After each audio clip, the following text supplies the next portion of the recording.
This week, a first-time dog mum learns the sad truth behind flat-faced breeds as her rescue dog struggles to breathe.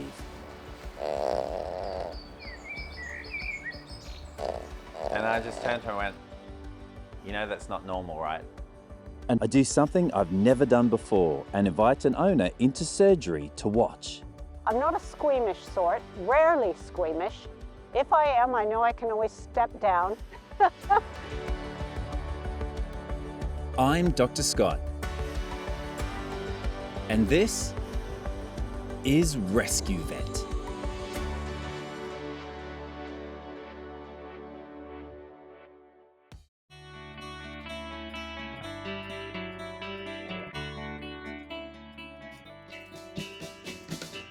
Being a first-time dog owner can be hard, especially when adopting a rescue dog.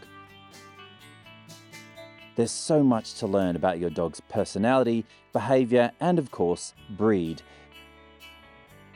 which one dog owner is having to learn all too quickly.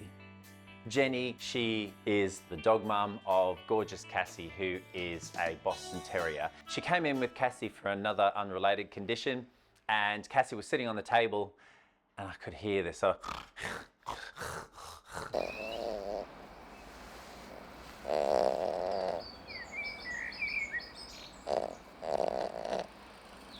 And I just turned to her and went, you know that's not normal, right? And she goes, oh. Like, oh, I thought it's like sort of cute, and you know, it's her little purr that she makes. And I was like, yeah, it's not though. I was surprised. I always thought it was just her way of communicating with me and vocalizing, because she makes these little cat purr sounds and kind of snorts along the way like she's having a conversation. So then he told me, he said, well, it's called BOAS, and it's to do with the flat nose breed. If you want, we can do something about it. What I believe that Cassie is suffering with is an elongated soft palate. It's basically the separation between the nasal passages and the oral cavities. In her case, because she has no nose, all the structures are pushed into the back of her throat, which leads to the soft palate, almost like a curtain billowing through an open window. It goes into the trachea and then flaps about. That leads to all that noise, that sort of snorting, honking, and it is causing severe distress because she's constantly choking on her soft palate. At that point, I started to connect the dots of all the things I've been experiencing with her. That first summer I had her, it got very hot. She'd get quite ill. She'd just get completely floppy, like she's sedated almost. She almost didn't make it through the summer. But I never connected that to the problems with the soft palate. The panting is how they actually keep their internal system regulated. Can't really take her out to spend a day out walking and hiking, and she should be able to. She's not an old lady. She really can snore the roof off the house. Since I've learned that it's a breathing problem, I'm actually concerned about it when I hear her snoring, and because now I know that it's because she's not getting the air quite that she needs.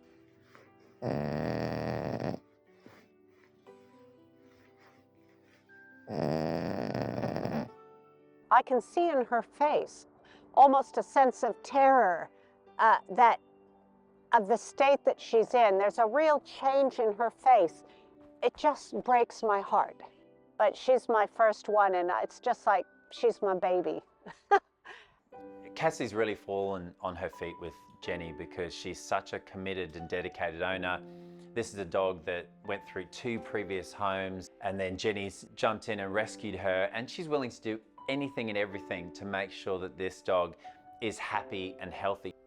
It was really important for me to either rescue or rehome an animal because there's so many who don't have homes. I just really wanted to do that for an animal that doesn't have a chance or have love or care.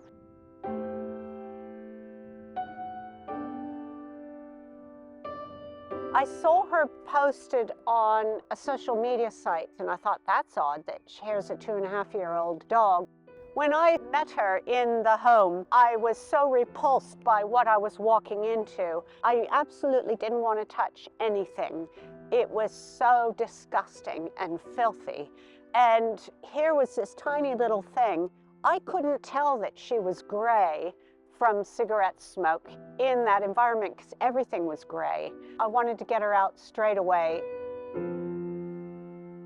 It was just instantaneous when I went in and saw her, and we had this instant connection, and I thought, fine, I'm going to give her a home. She needs love. I really felt I was rescuing her.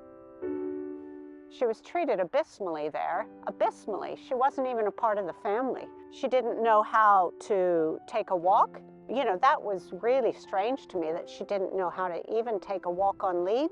And she's come to me with lots of scars up and down her forearms, you know, that look like the kind of scratches that a cat would have given. I think they probably used her for cat baiting. She was not socialized with other humans or animals. She was extremely nervous and underweight. I couldn't believe her behavior when I started to put wet food down for her. She was like an animal that hadn't eaten in weeks. I mean, she gobbled and gobbled. In the first 4 weeks I had her, she put on 2 kg. It's the best feeling in the world. That's kind of the meaning of life, is to care for another living being, to show care and humanity. And it has been, without question, the richest reward of my lifetime. And after a tough start in life, Jenny's determined to give her new dog Cassie the best possible future. Good morning. Good morning. How are you, ladies? We're Hello, sweetie. good. How you doing? So in the spirit of learning, I've done something I've never done before. Today, I've invited Jenny into the procedure because I felt like I wanted to go one step further, because she's someone who has worked in the medical profession. She has a bit of an understanding of physiology. To actually see what it is that we see as a vet is kind of like bringing you guys along for the ride as well. Is to show you exactly what it is that we see as vets, what concerns us so much and what makes us be very vocal about our concerns regarding flat-faced dogs. And so to invite Jenny into the surgery is to invite all of you in, and hopefully you'll come around to our way of thinking that all dogs should be bred to breathe. I'm really pleased that I've been invited to be able to come and watch it and be present for the whole thing, which is really exciting to me.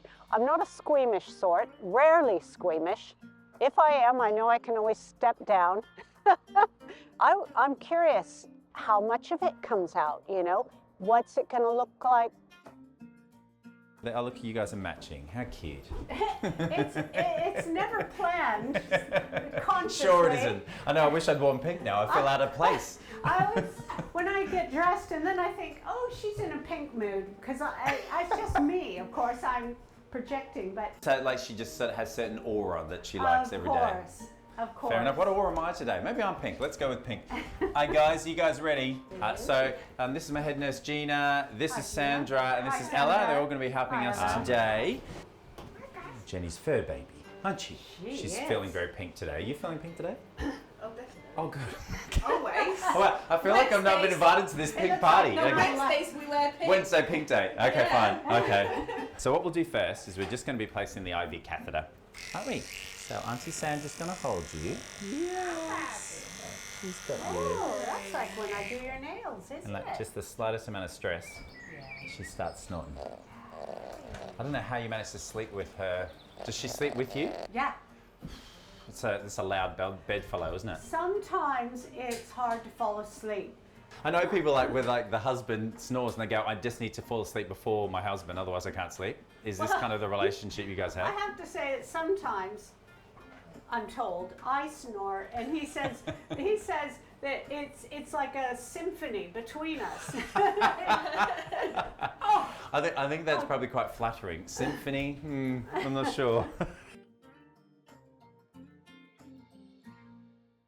Like not every owner will want to come in and see a procedure and see the nitty gritty. Yeah. We do because that's us, but not everyone's built that way, right? Yeah, that's right. And Absolutely. so after our initial conversations, I kind of thought like I could just see you're the lady that would be really interested to see what's going, and also like that understanding.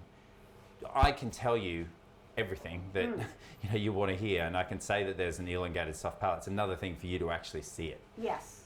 Which I have no doubt we will be showing you shortly. Well, it's kind of interesting because when I give her love cuddles and then she does that long kind of, it's almost like a long draw of breath then that makes that sort of cat purr sound. I love how you've kind of made what I was concerned about sound cute. But so many people do. They're like, oh, it's cute. Yeah. He makes his little snores. It sounds really cute. And then we like hear them and just go, oh my God, that poor dog. Because we just know what level of discomfort and suffering comes from the noise. But it's so understandable that as a new dog owner, you would just take it as a quirk. Since I've had her, I'm a whole different person, a better person. Do you know, it's that classic of you rescue them and they rescue you right back. Yeah, you needed each other. Yeah, absolutely. It's gorgeous. Oh, love it. Sleepy girl. All right, so girl. we're now going to add to the sleepiness by using this. So this is basically going to be the first element of the anesthetics. This is the pre-medication. And it will sedate her a little bit, and at the same time it's a strong opioid pain reliever which will then run through the procedure. Okay. All right, so she'll be pretty sleepy off the back of this. Yes, the mama's with you.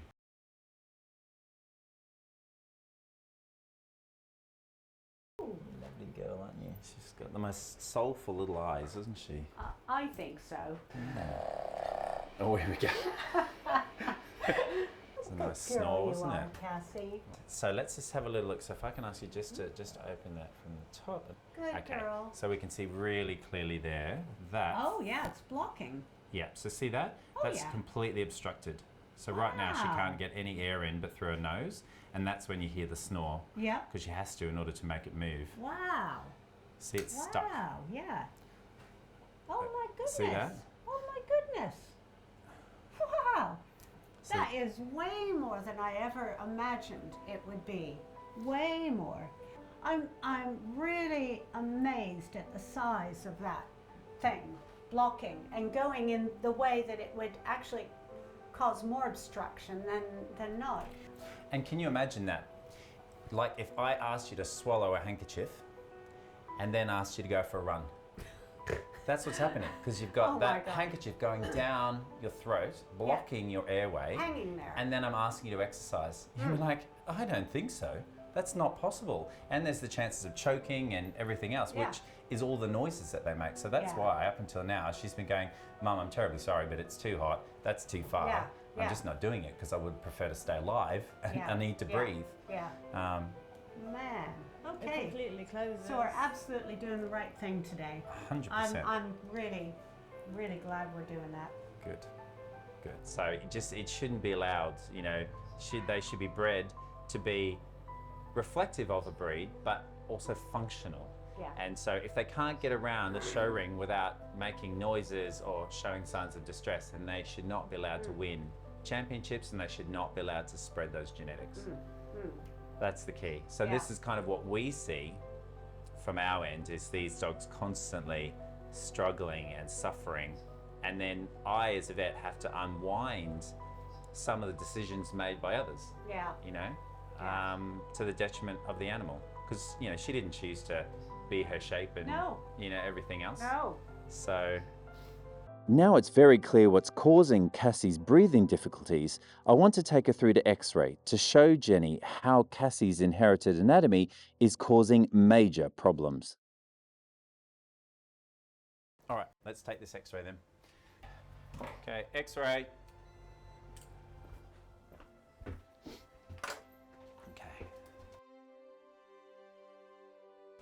What's always a very sad thing when you've got a dog under anaesthetic with a tube in its mouth and down its throat, it's breathing better than it does when it's awake.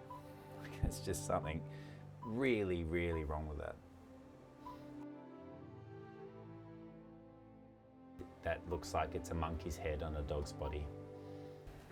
Just popping in here. Old English style Yeah, so buildings. just, duck right down until you get through. Okay. So here's your little lady. Does that look like a dog's skull to you? Looks like a Neanderthal to me. It does. It looks like some kind of ape. Yeah. A chimp, Yeah. for example.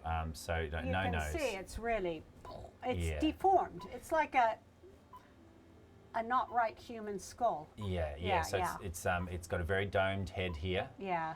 And then flat nose. And if you to X-ray a normal wow. dog, the bone would stick out here because there's obviously there is the bone. That's and wild. There's no bone in there, in that No. nose. No, it's all soft.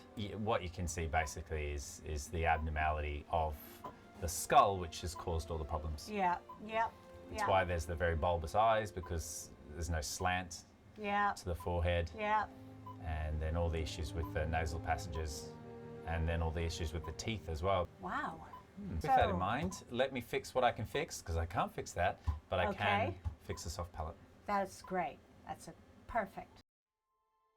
I was really surprised to see, well, all of it, to actually see the skull and how much of her, what part of her face does not correspond to any skeletal structure. It's quite, well, all I can say is I was a bit stunned to see the shape of it, really. Actually seeing it all in the x-rays is actually speeding up my thought processes about the appropriateness of these breeds and what they do to get these breeds looking the way they do. And I'm astonished at, like Crufts and in the US, the dog shows, they're still judging on these qualities. It's still driving a desire for having the cute animal and those attributes, which I'm now really having a very different outlook on.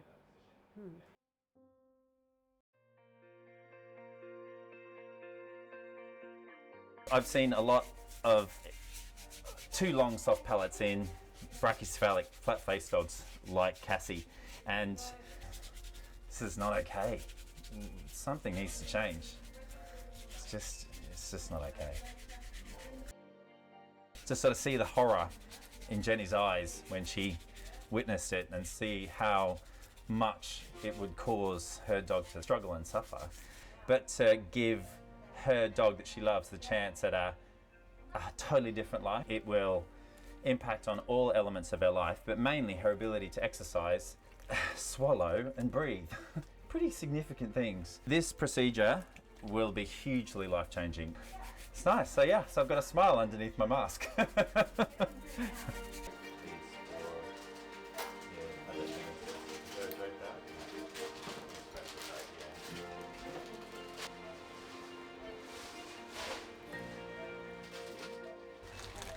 Okay, so this is the machine. It's called an electrocautery machine. So basically cuts and coagulates at the same time. All right. So for all this palaver, the actual procedure will be about 4 seconds. All right. So yeah, it's like slicing through butter, very quick. There we go. So now, this is why I pay the danger money. Is you're going to have to basically hug your boss. Sorry. So you're going to grab both those now. Okay. So right there. Yeah, exactly. And then so that one and that one. Okay, that's it. Lovely. Okay, now when you pull that out, can you see what that does?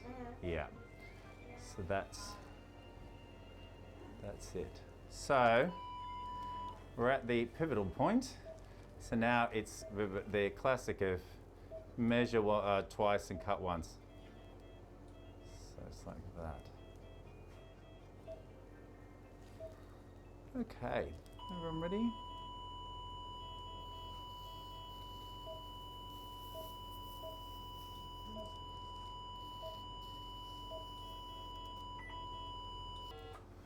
Okay. Right. Okay, let's have a little look at that now. All right, Jenny, so that's it. We're done. Cassie's airways are now open, and with the soft palate removed, she can finally breathe with no obstruction. And it's now time for Jenny to inspect my handiwork. So you may recall before we had like a false tongue going down, and now what we have is this lovely archway. That's it, yes. So the larynx is sitting back here. Yep. So it's free of Oh yeah. that billowing curtain. Yeah. And what we have now is a nice open airway. Yeah, she's actually got an airway. Yeah. And hopefully she'll have a brand new life from here on out. I'm sure she will. And now it's the time Jenny's been waiting for, to see the size of the removed soft palate and see just what's been stopping her precious dog from breathing properly. You can see it's a lot. Yeah, it's a lot. For a little dog, That's a that's a lot. significant amount of money. Yeah. That's, you know, I mean, that's sort of the tip of my finger, really. Mm-hmm. So it just shows all of that stuck down the back of her. I mean, even if you think you could choke on that as a Easy. human, Easy. and that's exactly what she's been doing, is choking on Oh. her own face. Well, it's quite shocking, to see it as just a piece of flaccid tissue there on the table, but when he actually held it with the tongs and I could see it, I thought, well, no wonder she's been choking on her own body, her own, it's no wonder she was having like coughing, spitting, and so forth. I can't believe it. I really wouldn't have believed it if I hadn't have seen it. It was absolutely the right thing to do. Such a good girl. Oh, that's my girl. I'm looking forward to seeing the change. Yeah, once she's healed and starts to find her way with her new structures. It will be nice to hear her making a lot less snoring, a lot less, almost like she doesn't breathe for a long time and then she goes. So it'll be nice to have that eliminated. I want to be able to take her out on longer walks and have her be able to manage it without her showing distress. Yeah. And you know, the first thing I can hear, nothing. No, I know. I'm waiting for the percolating to start. Yeah. Yeah. I think we'll expect that she'll sound better and better. So, you know, within just a few days' time, she'll be no more tractor, much more dog. Well, there's no tractor already. Here I am, gorgeous. Here I am. I see you. I do see you. That's it. That's you. I see your eye moving. You saw your soft palate get removed. I did. It's weird, isn't it? It is. Well done, though. You're very brave. You didn't faint. Didn't get remotely squeamish. Nice. It's fascinating, really. Wow. Well, if I've got a job going, maybe I should be offering it to you. Ella, you better watch yourself.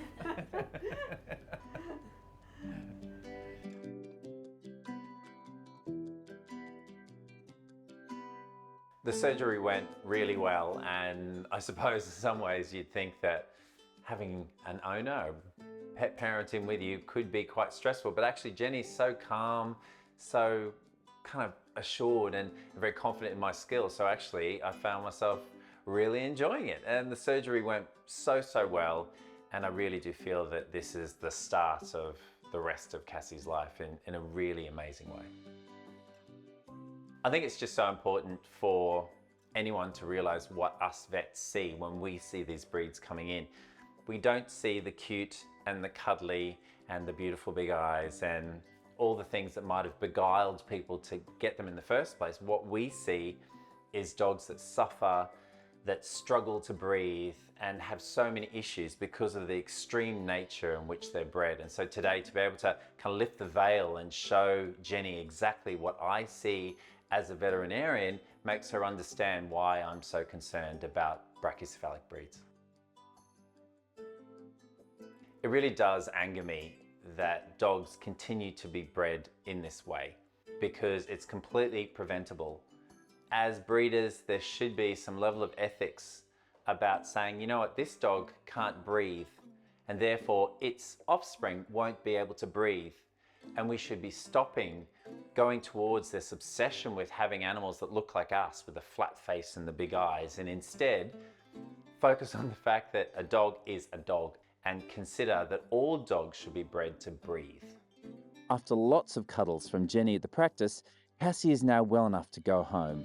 She'll only have a short recovery of just a day or two before Cassie can really breathe a sigh of relief. Well, that's that. There you go. Hey, There you go. you've done so well. And You it's ready to just, go home? the sound of silence is so deafening, isn't it? It's funny. Yeah, I just like, yeah. Difference is quite extraordinary, and it'll just get better and better over the next few days. Oh, yes. Yes.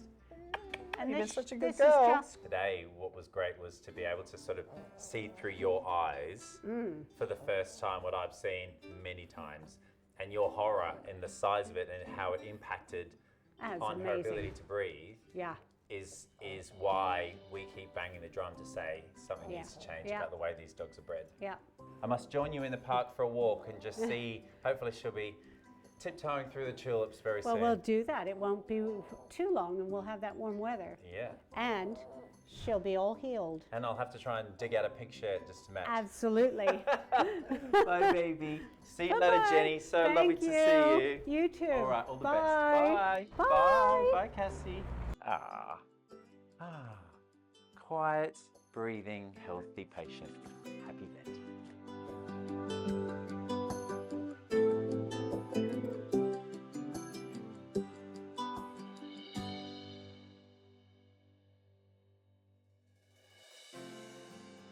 One month later, and Cassie is fully recovered from the surgery, so I've arranged to meet them at a local park. Will they be in matching outfits? Probably. Will I match with them? Probably not. But maybe I am sort of muscling in on what they've got going on. But, you know, you can always have a sidekick. Wow, they're running. Oh my gosh. Hi. Wow, look at you motoring across. Baby girl. How are you? Great to see you. Great. Oh my gosh. Absolutely fabulous. Hello, and matching outfits as always. Even matching lead, just so good.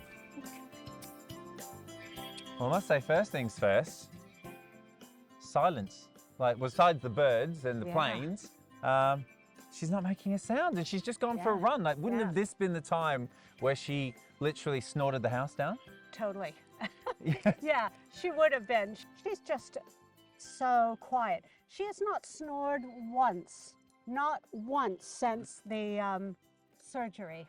Wow. And what I noticed immediately really struck me was that her eyes were bright and white Okay. ever since. She's really had trouble with red eye. Okay. And I really would not have associated those two things. I mean, I wonder if it's just the amount of effort that she has to put in to breathe. That, you know, if you kind of are huffing and puffing, your eyes are get a bit red as well, because the congestion, the sort of pressure Yeah. of breathing, maybe that was relieved enough for her to not have that bright red eyes anymore. I mean, that's a phenomenal finding. I don't know if I could have promised that one before the surgery. She has a much better social engagement with other dogs. So is she reticent to have sort of social interactions in the park with other dogs?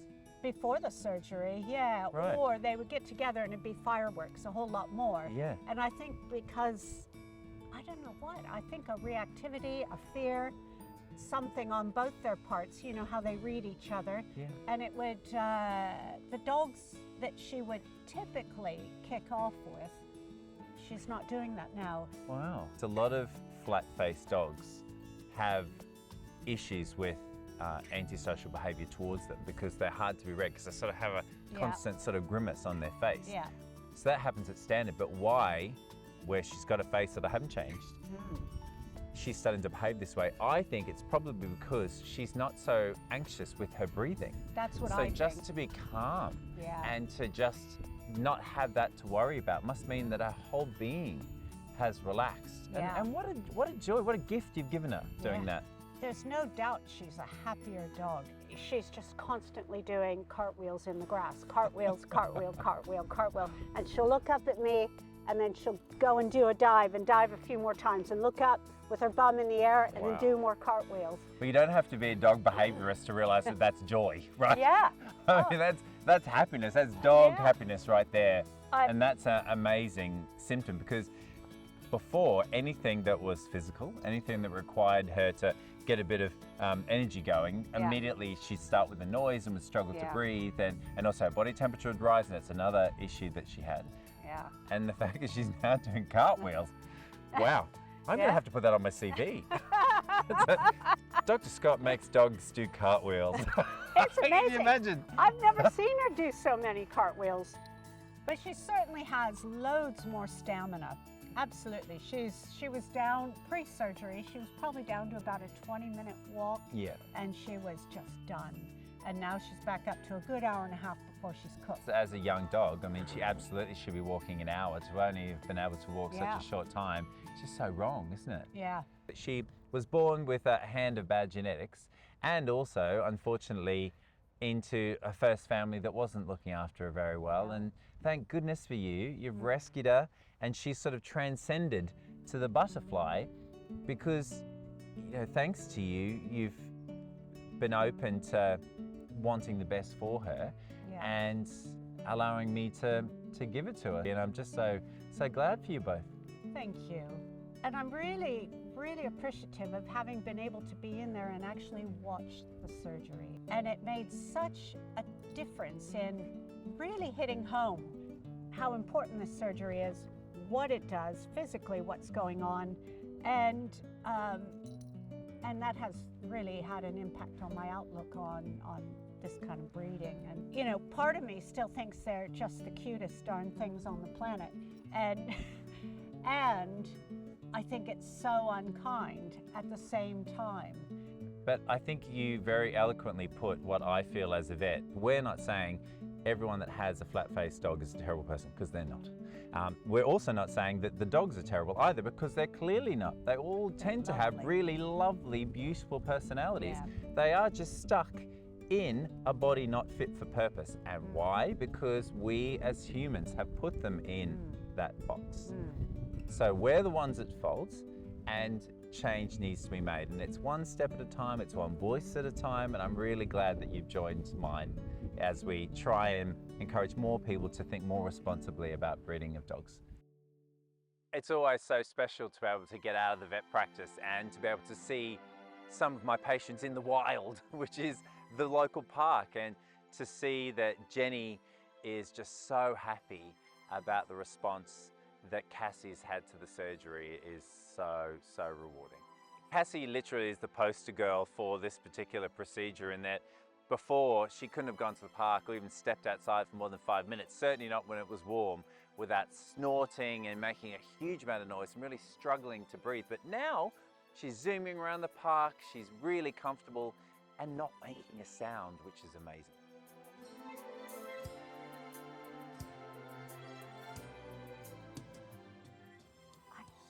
I don't know how to say how much it means to me, but it's certainly been life-changing for me too. I'm not worried about her keeling over with heat stroke now, which is massive, massive. I don't have that worry, full stop. And before the surgery, that was a big driving concern of mine that fed into my decision to get her surgery done. She has a lot more, what I would say, sparkle in her every day, almost like she's happy to be alive. And if she's happy, I'm happy, and that absolutely makes my day. Makes my day. I get up in the morning for that.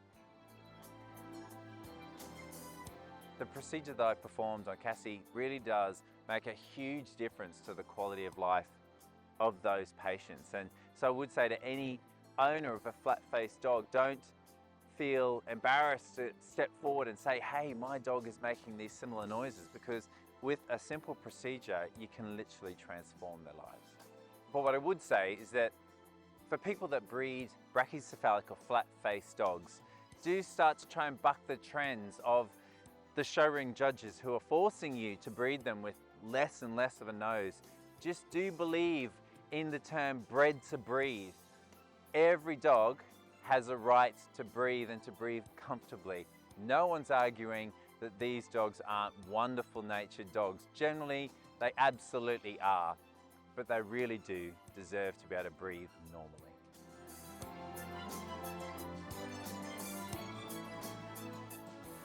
Please subscribe to the channel and give this video a thumbs up to help me help more rescue animals here on Rescue Vet.